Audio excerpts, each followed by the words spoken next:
Good evening, boss. Bhai, hello, Long time. Fine. Nice to see you. Nice to see you. Yes. I was saying, this my good old friend is here. How are you doing? Yes.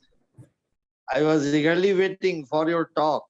Oh, I see. Thank you. Yeah, but you are an expert on cerebral palsy, and today you are talking on musculoskeletal problem.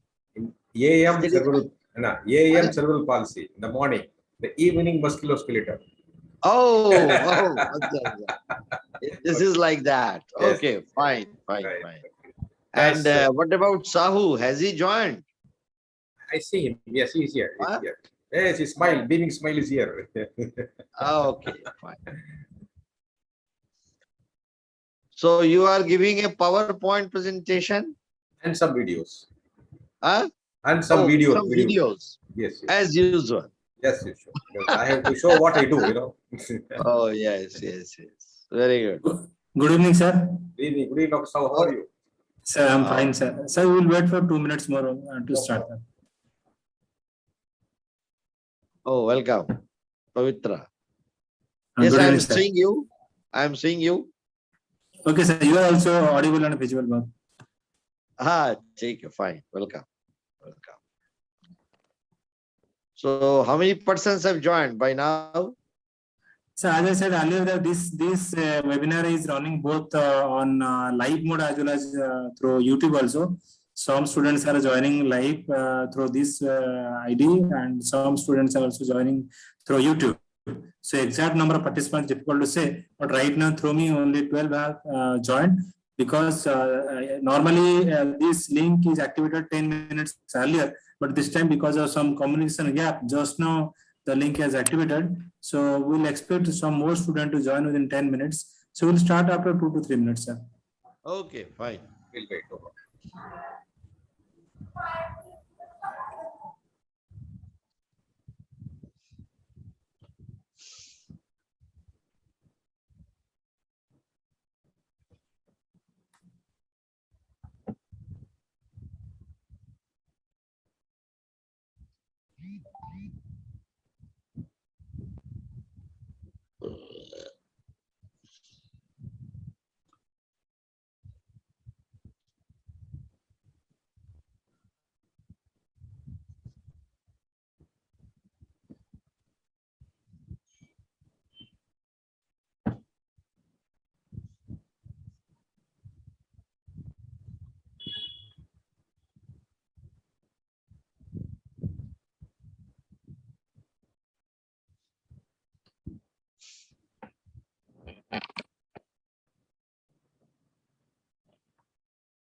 So can we start now?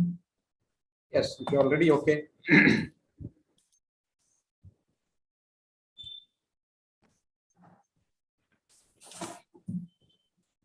Okay, good evening, everyone.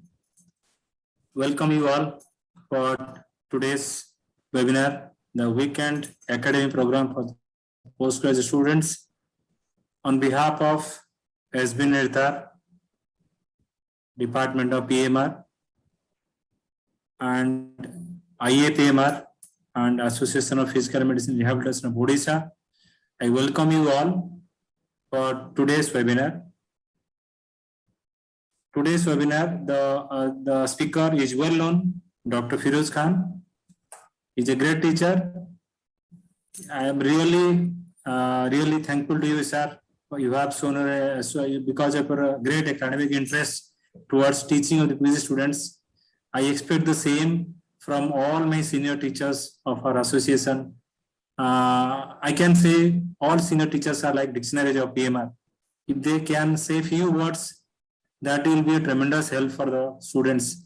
And I request all my seniors, senior professors, senior faculty members to come forward to whatever they will present. That will definitely be helpful for the students, for the young physiatrists. So whenever I request Dr. Khan, FEROZ sir, he never say.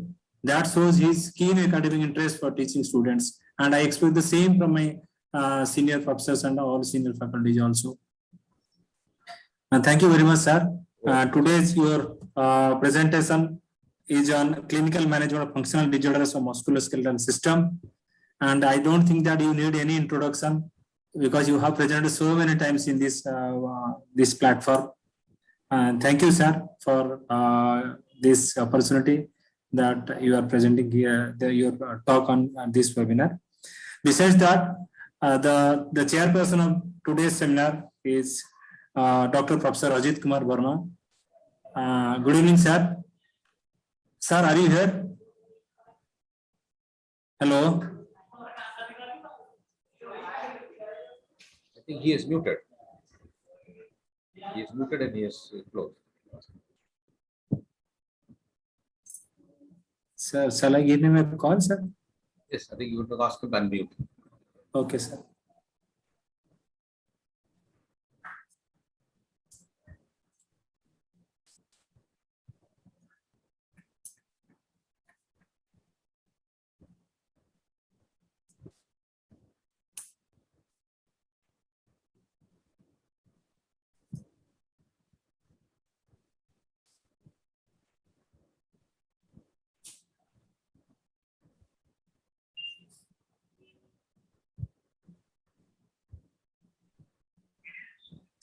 Sir, please unmute yourself.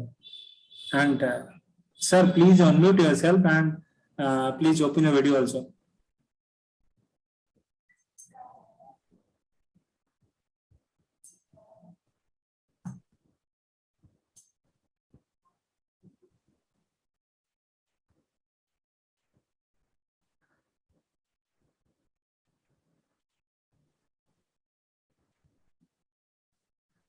Yes, sir.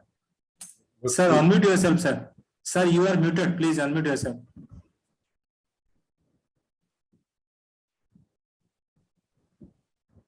Dr. Verma, sir, please unmute yourself. Now it is fine? Yes, Yes, yes, sir. good. Sir, it is fine. Yes, yes. Sir, So thank you, Dr. Sahu, for sir, inviting me to join this grand academic phase. And Dr. FEROZ Khan doesn't need any introduction. He is a well-known physical medicine specialist. And I have always found him so active in presenting his and disseminating his knowledge, his expertise, especially in cerebral palsy patients. And today we have a chance to listen to him on this management of functional disorders in musculoskeletal system. So I again thank Dr. FEROZ Khan for accepting this offer that he readily agreed to present. And I think my other friends are also waiting to listen to him. So please go ahead, Dr. Sahu. yes, sir. Thank you, sir. Thank you, sir, for the encouragement. I request Dr. FEROZ Khan, sir, to start his presentation. Over to FEROZ Khan, sir. Thank you, Professor Verma and Dr. Sahu. It's nice meeting you after a long time. And I'm today going to talk something on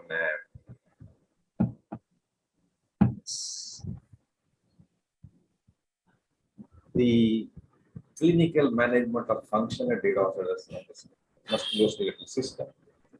So I will start by share the screen and have a PowerPoint started.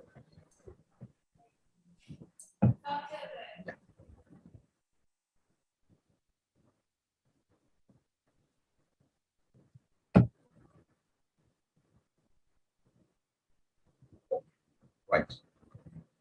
So this is one of the common disorders you will see in your private practice or when you start your department as a first person and we need to help you. The talk is going to be on this and how I managed when I was alone in my clinic or in my department. Or you may also face this time to time. But there are a few things what I am going to tell you is maybe of useful to you so they have a better career in PMR.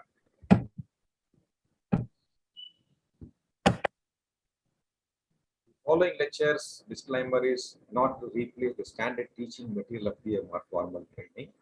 It is only presented may help the listener to perform better in his career and try to avoid taking screenshots of patients and circulate on social media, which is the future of patient security privacy. But I have only few videos, so you can see and have a look of what we are doing. Then what is a functional disorder of musculoskeletal system? The disorders are function without damage to the structure, mass, as idiopathic. The patient comes with pain in the neck or anywhere in the body of long duration or acute. You do all the investigations, or they carry all the investigation in your hand, come to you because you are not a first contact professional mostly. Mostly they come to you when they exhausted all resources. And when they look at the investigations, they are mostly normal and they have been taking a lot of medicines and a lot of treatment here and there. And finally, somebody told him, you go to this place like this. So it is a disorder of function without damage to the structure of the body. This we call a functional disorder. All other diagnoses which are proven by scientific evidence will have some investigative report to support the diagnosis. But in this situation, you will not find anything much. Then second, if they correct immediately after manual technique in your clinic. You do something, you teach some exercise, you do some slight mobilization, the patient feels immediately better. That is a hallmark of the functional disorders of the musculoskeletal system. Then, the basic of function is by the muscles. The muscles knowledge is very important for a physiatrist. If you are not going to concentrate on the muscle up to the cell level, it will be difficult for you to understand the PMR whole principle.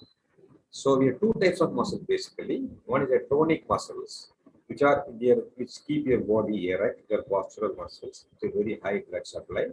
They don't contract at one level, they contract like a wave, so that they keep on contracting so that they can keep your body erect again and give you a good posture. Then we have the phasic muscle, which produce flexion and extension. These are phasic muscles. They work very fast. Unfortunately, they have very poor blood supply. They become tired after some time. So these two phasic and postural muscles talk to each other and try to perform the task. But when some is not used for a long time, say you have a bad posture, okay, then the postural muscles will become weak. Then, or you are not using your hand muscle, some muscles you are not at all using. Very common in elbow extension. You think most of the housewives now, they will never extend the elbow because most of the job is inside the flexed elbow. So when they suddenly gets extended, then the muscles get a beating. Then the functional disorders will start. So there will be some weakness of the muscles because of the pain, not due to any neurological involvement. Then what happens is some tender points over periosteum and skin will appear.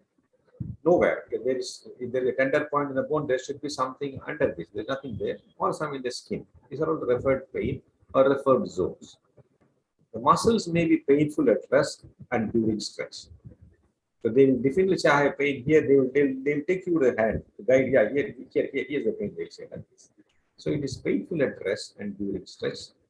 And trigger points appear when the muscle gets a beating. You suddenly do something that the muscle gets stretched beyond its capacity, or the usual beautiful made up, it is contracting, relaxing, it is interfered, then it gets a beating. Then it can develop a trigger point. Trigger points are seen always over the belly of the muscle or insertion, or maybe away from the painful muscle. For example, you may have a pain in the extensors of cervical spine. You may have a tender point in infraspinatus, because infraspinatus is a phasic muscle and cervical spine extensors are posterior muscles. But because they both are in connection and communicate with each other, if one gets a beating, other can go for a protective mechanism. So you may find a tender spot which is away from the actual muscle, because some other muscle is got involved. You have to clinically try to find out, and it is very easy. Then we can divide this into acute functional disorders, which last up to 2 months from the date the pain starts, subacute 2 to 4 months, and chronic is more than 4 months. And chronic recurrent, it is recurring 2 times per year or more than that. Because they may have pain for 3 months, then they completely fine, then suddenly next day morning they develop another pain episode. This is a chronically recurrent pain. Chronic is continuously there. Chronic recurrent, it can come, then okay, then come, then okay, like this. And most of them are associated with stereotype issues like OA, knees, spondylosis, osteochondritis, fasciitis, tendinitis. All these were provisionally diagnosed to look at the problem, but they have a stereotype. You take an X-ray, somebody is a pain in the thigh, there is a OA, then you look at the OA, it may not be OA. Okay, but so many people who are radiological osteoarthritis of knee, but they walk out freely, and somebody has very mild and they are severely affected. So they can have an associated investigations or some X-rays to point it is the OA established diagnosis of spondylosis or OA, but usually they are not reason for the functional disorder. Clinical sign. They follow a certain pattern of change or derived on the basic function of the locomotor system. So there are some basic movements in the human development. If you understand that, it is the lower extremity movements are flexion and extension because the person has to walk. The basic movements, not much rotation. The upper extremity, the basic movements are grab something, do something, do some rotation, and take the footwear out. All these are the basic functions of the upper extremity. The trunk will have stability so that you can be against the gravity, even in sitting or standing, and balance, respiration, and rotation. Then head and neck has a stability issue is very important, and rotation. When you want to rotate, first you turn the neck, then you rotate. Okay, so this is a very important function of the neck. Is first turn, then you look, or look back. Who is coming here? Who is not coming back?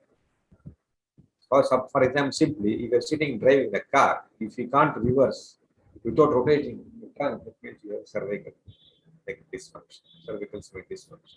If you can reverse without rotating your trunk, your neck is fine. If you have to rotate your trunk, that means you have a cervical spine dysfunction. Then you have chronic intermittent type of pains. There will be poor alignment in weight-bearing joints and postural issues, which we discussed in detail in the last lecture. But just to review this, shoulder, hips, knee, ankles on one side, on other side, or load-bearing joints. They bear the load-bearing joints, and they should be aligned vertically and horizontally. Means right shoulder and left shoulder should be the same plane. Right knee, right hip and left hip in the same plane, and the transverse plane, and in the both knees in transverse plane, both in the both ankles in the transverse plane. Plus, we have a anterior curve in the neck, a posterior curve in the thorax, and the anterior curve in the lumbar spine. All this mechanical, beautiful arrangement help you to do variety of movements and get variety of functions. When one of them gets screwed up, then you will have functional disorders. Then the pain is reversible with some methods, as I told you, in subacute and acute disturbances. The pain is felt during activity, disappears. This is a very important thing. They will have pain on sitting. When they get up and start to walk, then there is pain. Then the pain disappears. Okay.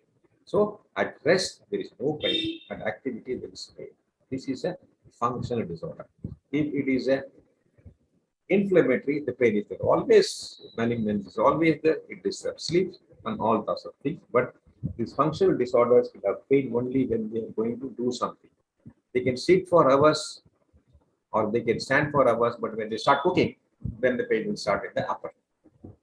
Okay. So this affects more male and female, same ratio, but women will give you a typical history of how the activity is going to bring us. I cannot stand for 5 minutes. When I go to the shopping, I have to sit on the stool, but she can go for shopping. Doesn't prevent her from going for shopping. The symptoms vary with situation, namely when there is a menstrual period, then there is going to be increase in pain, climate related, if there is a fever, associated inflammation, and impending major events, which I would like to share. Maybe there is no scientific evidence, but I have seen suddenly a lady who has ONE and different musculoskeletal pain, suddenly if the pain increases without any reason, always look for an infection or you must look for an impending event. I had one interesting patient who had suddenly developed effusion in the knee without anything, and I didn't know why it has to increase. There is no history of strain or something like this.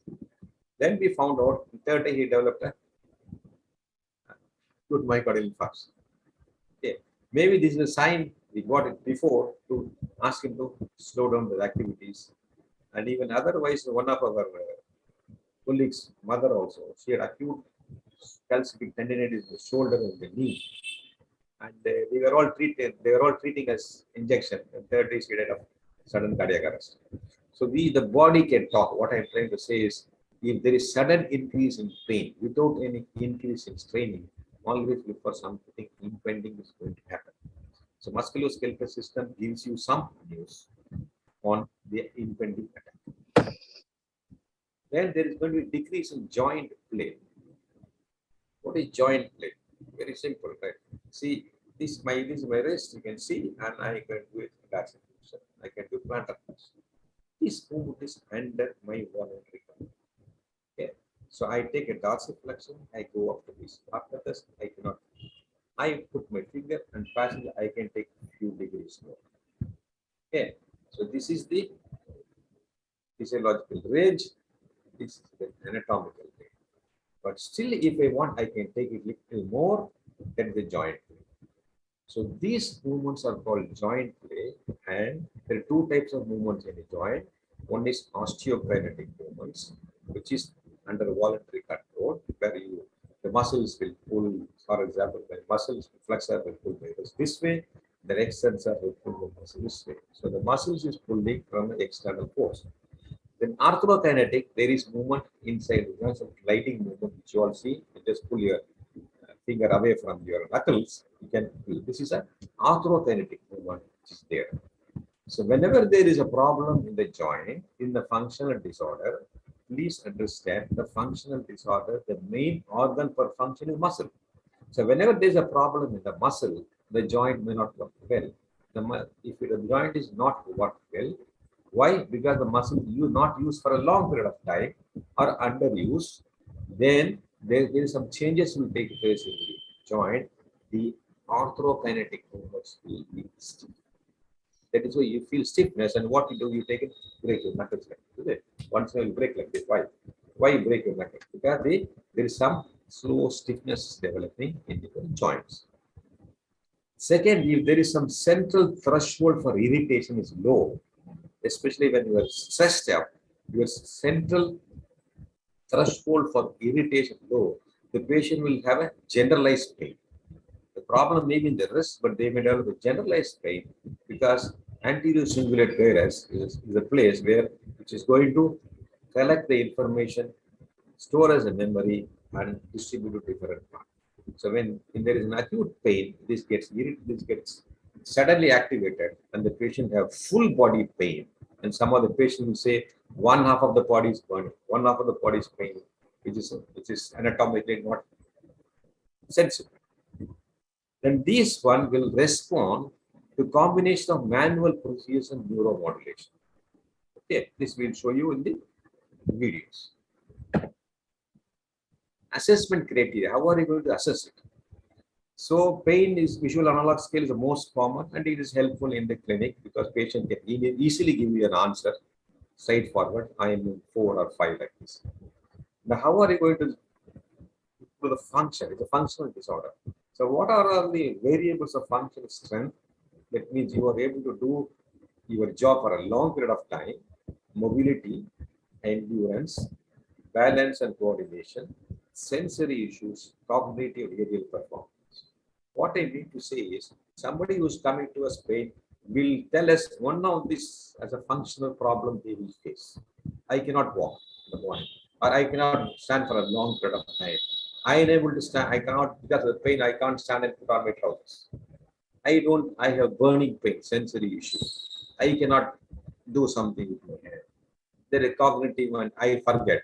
And aerial perform. All these things they will tell because they have a functional neuromuscular musculoskeletal disorders. And mental situation like memory of acute painful episode, psychosomatic issues like avoid, that means they don't want to go somewhere because they have pain. Actually, there is no pain, but they feel there is a pain. And overactivity. Sometimes they would overactive. I know somebody who was get up in the morning, he has some stiffness, then he wants to walk out the pain. To go from here to beach, come back with huge swelling, overactivity, and difficulty in self-care issues. And financial issues is very important.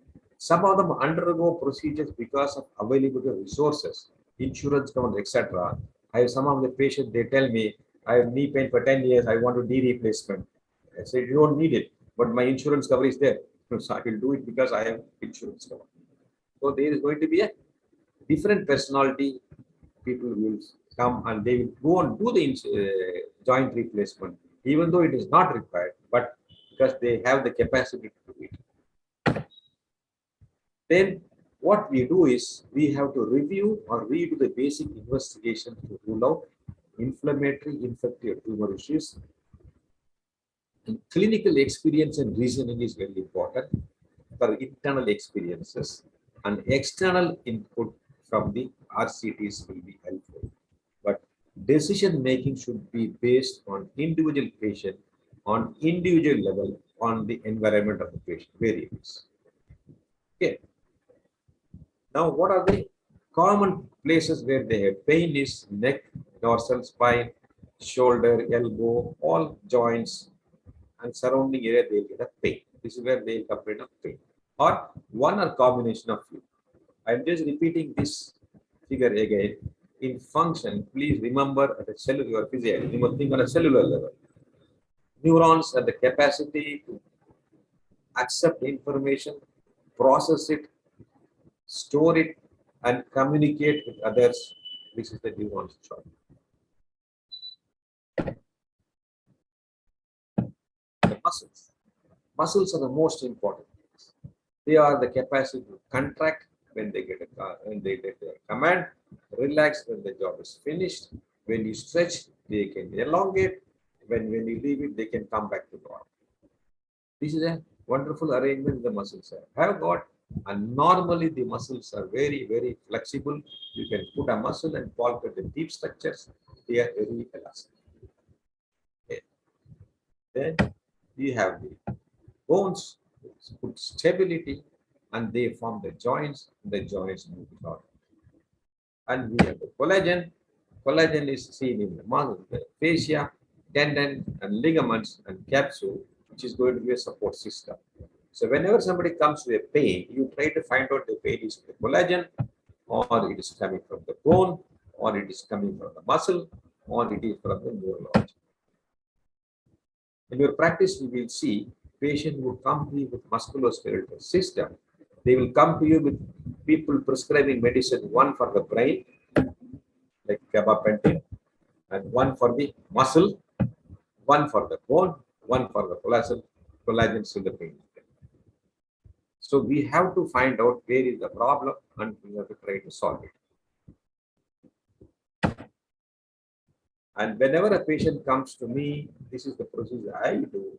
That the person who has coming with pain, maybe a pain in the cervical spine or maybe pain in the plantar fascia. I do this regularly so that you look for the position of the neck. This is very important for posture. Extensor tone so that you can get your curvature of the spine. You are able to rotate on a vertical axis, which is going to give you a good proprioceptive sensation and postural abilities. The ability to maintain posture and correct it when there is a different situation, and balance and coordination for a smooth functioning of your life. Alignment of the weight bearing joint, so you have very good stable joints, and when the joints are aligned, the muscles are aligned. When the muscles are aligned, the brain will work better. And ability to learn more skills, that means you teach them exercise, they should be able to understand in the cognition. And you come to a diagnosis, you try to come, where is the lesion, what is the lesion, why is the lesion, how bad is the lesion, and how it affects his or her life, what can be done about it. I put a small diary near me. I said the lesion is in, for example, the problem is supraspinal tendinitis, and there is a typical sign of painful syndrome or impingement syndrome. Most of the people think there is the tendon is irritated and it is there, but how does the tendon get irritated? Because the muscle is not working. So I always put the muscle in front of me first, then I go to the tendons. Because in a functional disorder, the main organ is muscle. Like somebody with chest pain, you look for a cardiac ECG, isn't it? So when somebody is a functional disorder, I always go to put my hand on the muscles to see, are we working here? There is a lesion, and what is the lesion? That is traumatic injury or idiopathic, and why there is a lesion. That you, from the history, you can find out he has had some strain or something, and how bad is the lesion. Is it a progressive lesion, or is it interfering with capacity of work, or how it is, how is his independence affected or not, and how it is affecting his life. That means he has to take leave, or he cannot perform job well, he gets fired. So that is how it affects his life, and what are you going to do about it? What are the treatment options? As I told you last time, the treatment options are one, where the patient is passive. You give oral drugs, injections, and all sorts of other things. The patient is not an active participant in the treatment program. The second is where the patient is active, where he has some physiotherapy and exercises. And what you should do as a physiatrist in your clinic or department, remember, in the beginning, by the time the patient will come to you after exhausting all the resources of oral drugs, injection, physiotherapy, exercises, yoga, Ayurveda, massage, everything will come to you, and here you have to perform and show that the patient that you are a person who can relieve his pain or improve his function. So this is a very precarious situation. So you have to use your clinical method and diplomacy in the proper way, so that you will be able to prove that you are always a person who can relieve his pain. So there are two types of we can do. One is mobilization, which I am not going to touch in the lecture, because that is usually done in a workshop and so on. We do something in a mobilization. What is, these are called manual medicine techniques. What is mobilization? It's a graded, gentle movement done within the range of one articular structure or another. That means if I am going to mobilize my finger, I am going to mobilize the finger within the between the metacarpal and the proximal phalanx and the articular surfaces. I'm not going to overdo this. Okay. Passively or by activity with the patient's muscle energy technique. It can be used to mobilize the muscle. I can mobilize the muscle. I can mobilize the connective tissue. I can mobilize the tendon. I can mobilize the skin.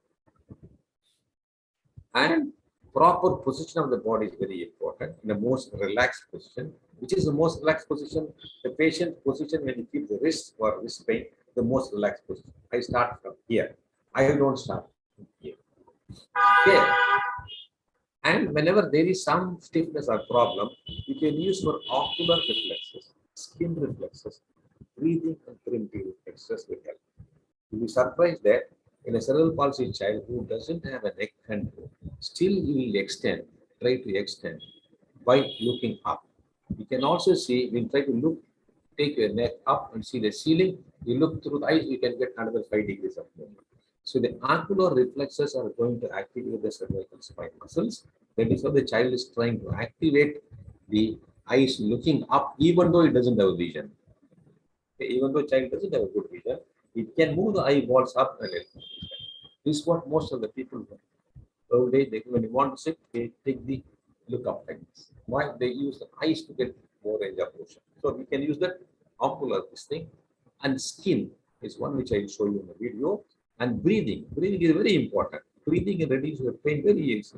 For example, if somebody has shoulder pain, I do this. And ask him to good diaphragmatic breathing, you can check the range of motion much easier, because intake of oxygen is going to improve the oxygenation, and the muscles can relax, and antagonists can relax, and the agonist can work in a better way. You can try. Because what I'm trying is on personal experience. You won't try for a patient with some pain in the knee, ask him to sit and extend the knee, then ask him to breathe down. Take a full diaphragmatic breathing is very important, because you can tell more oxygen in your lungs, and ask for the extent, range of motion will be more. Temporary, okay, but it is there. And you can use your breathing and primitive reflexes. We all know that how to use it, and will help these procedures. So you have to have graded gentle movement, the proper position, who the tissues which are you think are in the dysfunctional stage, immobilize them, use other reflexes, gravity, ocular, skin, breathing techniques will help the procedures. Postural correction, which I already told in the last lecture, and alignment position, and specific regulation of the muscles. For that, you must have an excellent knowledge how the muscles work individually and as a collection. What I can show you a number of one book which is written deeply on muscles. After I read this book, my idea on whole the treatment change. And if you want, I can pass the ISBN number. You can buy it, and it's very useful, especially for people doing research. And always you know that generalized mobility exercise to all joints very important to reduce the pain. There is a lot of studies to say that for any quadriceps exercise and general body exercises, the pain is less when you do general body exercises. Because you have to always understand that brain is an organ of reaction.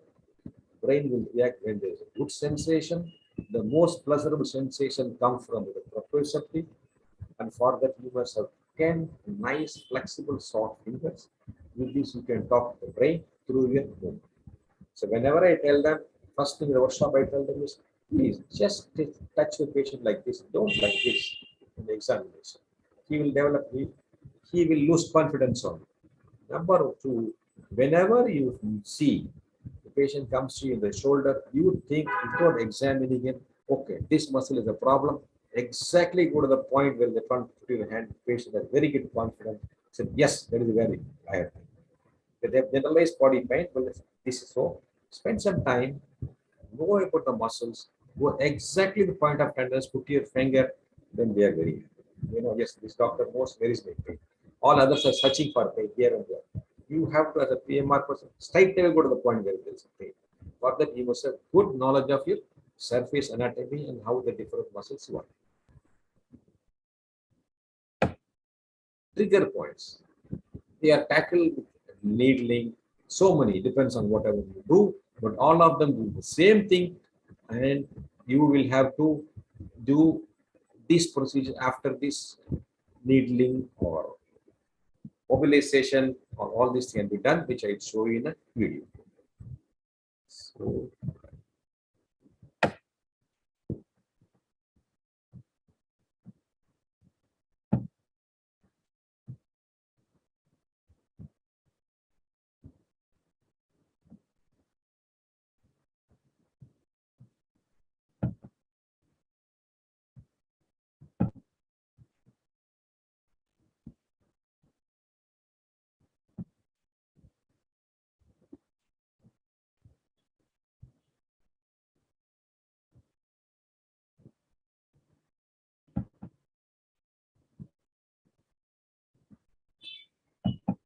you able to see this video, please? No, sir. Now? Not yet. Not yet.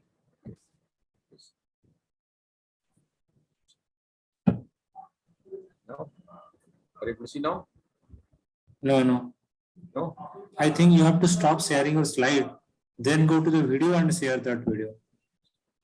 That would be fine.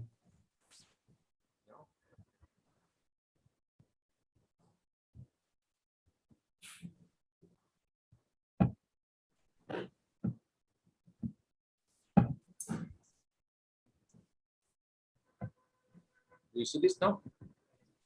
Yes. Probably it will come. Yes. It has come. Okay.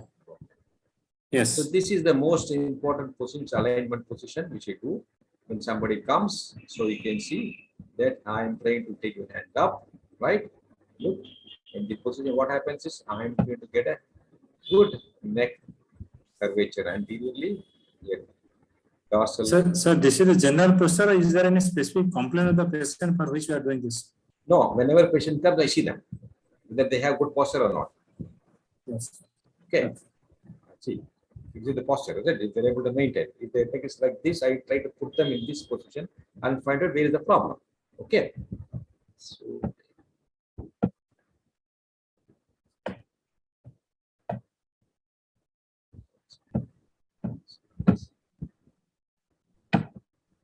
So, when I did all this, then we have to do stretching of the affected muscles repeatedly, because that muscle was shorter. We worked on it. You have to stretch the muscles, okay, and strengthen the affected muscles. Strengthen the affected muscles and do a regular program to find out or reduce the pain, like physiotherapy. So physiotherapy, please remember two basic fundamental points. You start physiotherapy not immediately.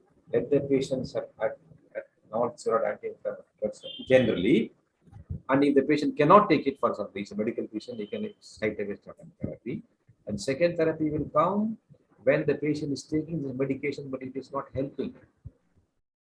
Then you can go for a physiotherapy. It is not good advice to combine both this and that. It's not cascade effect. Then I don't know, we don't know which is what.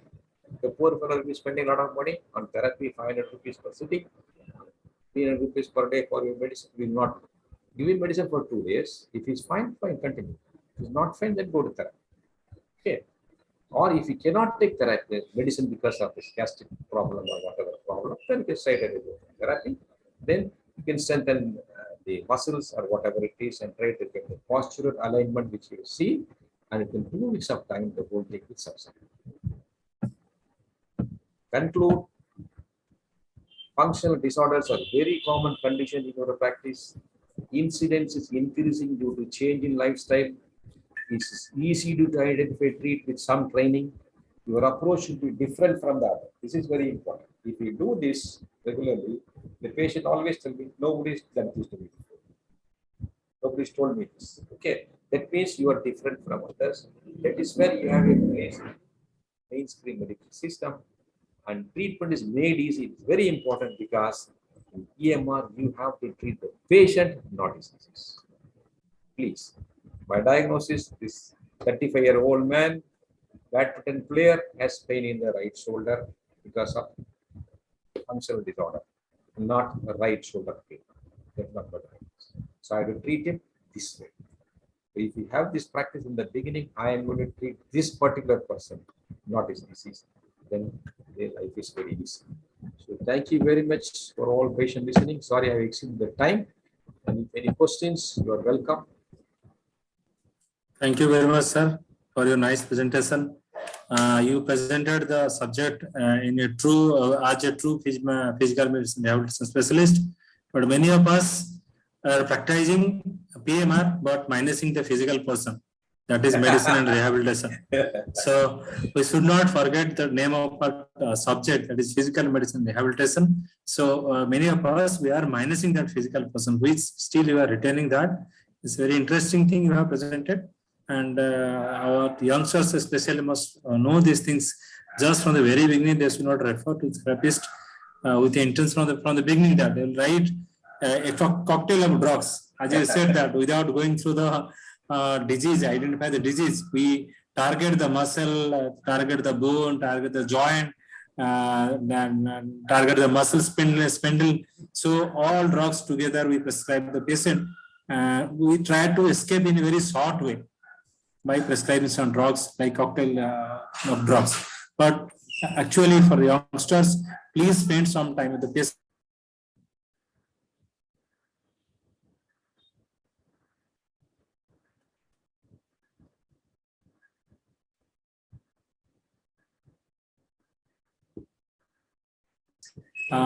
Yes, sometimes we are facing a lot of problem in the OPD because of overcrowd. But for the youngsters, for the postgraduates, they should spend some time. Hello? Yes, yes, sir. Yeah, sometimes for examining the patient, evaluating the patient, so that the patient build confidence on you. That is my message for today's presentation. Thank you very much, sir. I think there is no more questions in the chat box, and we are exceeding the time also. So Dr. Verma sir has left because of some personal reasons. So we will conclude the session with a great thanks to Dr. Feroz Khan. Sir, you please continue to extend your support for conducting this webinar. From the core of my heart, I must thanks to Dr. Feroz sir. And I thank all the participants who have joined this session. I hope really today we have heard from a real physical medicine rehabilitation specialist. And I must thank the office bearers of Indian Association of Physical Medicine Rehabilitation and the office bearers of Odisha Association of Physical Medicine Rehabilitation, Director of SVNIRTAR for helping us, supporting us for conducting this webinar. And at the end, last but not the least, the PR team, which is helping us for propagating this webinar in this platform. Thank you all. Thank you, Feroz sir. Thank you, everybody. Good night. Have a great day. Good night, sir.